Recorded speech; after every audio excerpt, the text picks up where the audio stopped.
Ang pagnanais na makamit ang Diyos at ang buhay na walang hanggan ay nangangailangan ng sakripisyo at disiplina upang huwag tayong mahulog sa kasalanang naglalayo sa Kanya.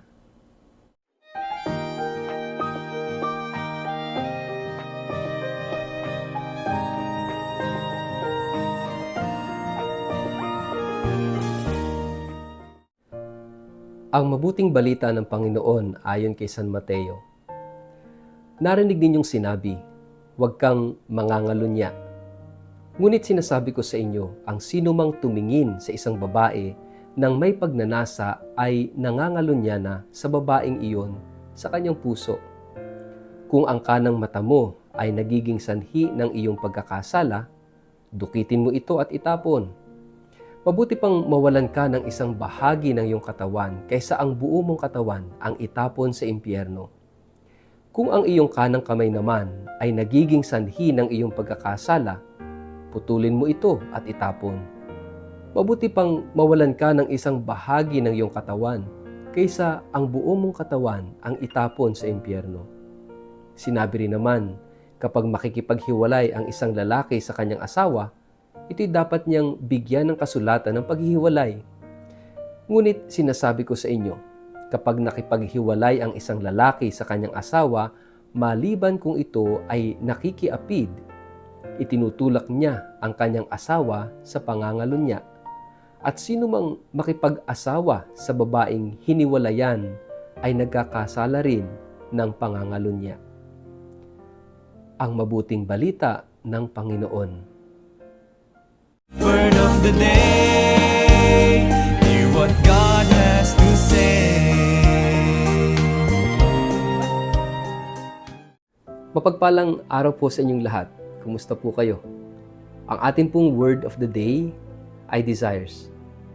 Bago po tayo magpalalim sa ating pong refleksyon sa araw na ito, kayo po ay muli kong inaanyayahan na huwag kakalimutan na mag-like, follow at subscribe sa ating pong Facebook page at YouTube channel na Word of the Day. Ganun din po, paki-share ang video ito sa inyong kapamilya, kamag-anak, kaibigan, mga kakilala sa social media para po sama-sama tayo sa pagiging media evangelizers at online missionaries na nagpapalaganap ng salita ng Diyos sa mundo ng social media. At kung kayo po ay nakikinig ng Word of the Day sa pamamagitan ng Radio Maria, mapagpalang pakikinig po sa inyong lahat. At sana paki-follow na rin po ninyo ako sa Facebook at sa YouTube. Mga kapatid, usapin sa panahon natin ngayon ang issue tungkol sa divorce. At yan naman yung nilalaman ng ating gospel ngayong araw na ito. Pero gustong linawin ng ating Panginoon sa pamamagitan ng gospel ngayon yung kahalagahan ng chastity. Yung malinis na pamumuhay. Ito yung malinis na kalooban. Dahil ang chastity ay mag-iingat sa atin o maglalayo sa atin sa issue ng divorce. So, lahat ay nag-uumpisa sa isang disposisyon ng puso at sa mentalidad natin. Kung paano tayo tumitingin, ano yung mga paniniwala natin sa buhay, affects our belief systems and affects our daily actions. Kaya nga sabi, di ba, the way one thinks determines the way one feels and it influences the way one acts. Kaya yung ating iniisip, yung nararamdaman at yung ating ikinikilos ay magkakaugnay yan. Kaya napakahalaga na itama at alisin yung mga hindi dapat na nasa sa isip natin. Kaya napakahalaga ng disiplina, self-discipline, napakahalaga ng mortifications, napakahalaga ng pagsasakripisyo, upang madisiplina yung ating sarili. At yan, isang usapin ay yung ating mga desires, yung ating mga pagnanais at pagnanasa sa puso.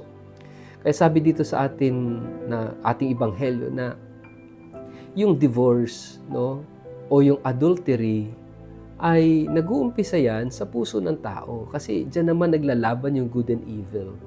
Kasi okay, wala pa man doon sa mismong aktwal na paggawa ng masama, ng kahalayan o hindi magagandang kilos, no. Ay nag-uumpisa na yan sa puso, no. At yan naman ang kumbaga, sabi nga kung ano yung pumupuno sa puso natin, yan yung lalabas sa atin. Kaya napakahalaga ng pagdidisiplina ng puso. To desire God means to desire, not to desire other things, no? Ibig sabihin, pag pinipili natin, ginugusto natin ang Diyos, marami tayong tatalikdan, marami tayong iiwanan. Kaya nga, desiring God entails sacrifice, entails letting go of other things na hindi makadiyos.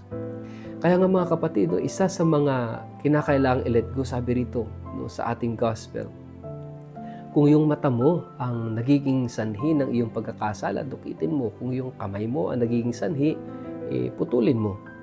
Mabuti pa raw na mapunta sa langit na kulang, no, yung ating mata o yung ating kamay, kaysa mapunta sa impyerno na buo. No?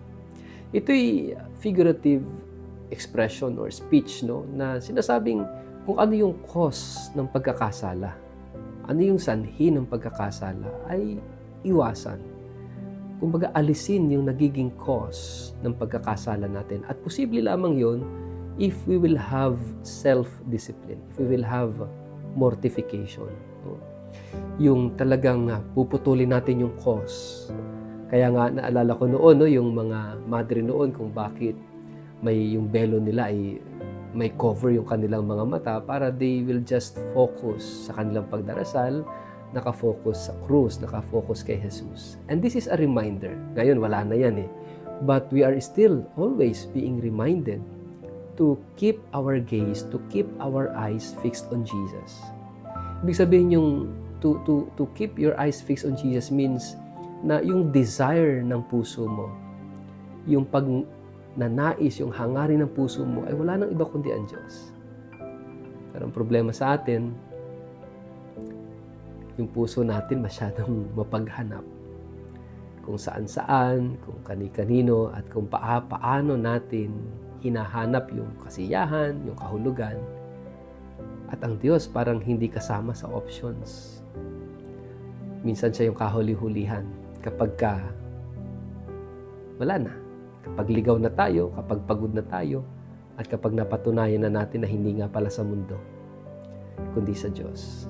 Sana wag na tayong dumating sa ganung punto na subukan natin lahat ng kamunduhan bago pa tayo maniwalang sa Diyos lang talaga matatagpuan yung tunay na kasiyahan at kahulugan. Ito minsan yung nagiging problema natin, no? Masyado tayong adventurous, masyado tayong mapaghanap. Hinahanap natin, sinusubukan nating hanapin ang kahulugan at kasiyahan sa mundo. Na para bang, sige, panghuli na lang ang Diyos kapag naranasan ko ng lahat ito. Kaya nga dito sa ating gospel, yung paghihiwalay, yung divorce is not the solution sa lahat ng mga problema ng relasyon. Because all the problems of relationships are actually communication problem. Problema ng komunikasyon, pakikipag-usap, dialogo. Communication problems are actually the root cause, no, of all relational problems. Kaya nga yung divorce is not the solution. Rather, ito'y makakadagdag lamang lalo sa ating mga usaping pampamilya, usaping panlipunan. Dahil imagine kung maraming mga kabataan ang isisilang sa mundo o kaya'y lalaki na walang magulang na stable ang relationships, napakahirap maging buo sa mga anak na ganoon ang sitwasyon ng kanilang magulang. Kaya nga ipagdasal natin yung kahalagahan ng pamilya, yung kahalagahan ng magandang relasyon. Kaya nga napakahalaga na ang isang tao bago pa pumasok sa isang seryosong relasyon, yung bang makadiyos muna. At masaya muna siya sa kanyang sarili. Sinasabi ko palagi sa aking mga kinakasal, don't ever enter into marriage, into serious relationships, kung ikaw as a single person ay hindi ka masaya. Kung ikaw as a single person ay hindi buo. Kasi yung brokenness mo at yung unhappiness mo, din papasok ka sa relationships, will just put the situation into worse situation. Hindi magandang dulot. Kaya maraming mga broken relationships, unsuccessful relationships, dahil hindi handa sa relasyon. pumasok sa relasyon na hindi pa mature sa kanyang sarili, hindi pa handa sa kanyang sarili. Kaya anong resulta? Kapag nagsawa na, kapag nahihirapan na, no, mananakit na, o kaya magsasawa na, o mauwi sa hiwalayan. Mga kapatid, kinakailangan ng sakripisyo. Napakahalaga na sa tunay na nagmamahal, napakahalaga yung salitang sakripisyo. At napakahalaga na higit sa lahat, ang unang hangarin at pangarapin natin ay ang Diyos. Dahil kapag tayo puno ng Diyos, yung puso natin hindi magiging mapaghanap. Yung puso matututunan yung salitang enough. Matututunan yung salitang satisfied na ako. Matututunan yung salitang masaya na ako. Sa ngalan ng Ama at ng Anak at ng Espiritu Santo. Amen. Ama naming Diyos, tulungan mo kami na hangarin ka higit sa lahat. At naway ang paghahangad namin sa iyo ay magdulot ng matibay na paniniwala na kami ay mahal mo at kami ay kinakailangang magmahal ng may pagsasakripisyo at pagtitiis. Amen. Pagpalain po kayo at ingatan ng makapangyarihang Diyos, Ama at Anak at Espiritu Santo. Amen.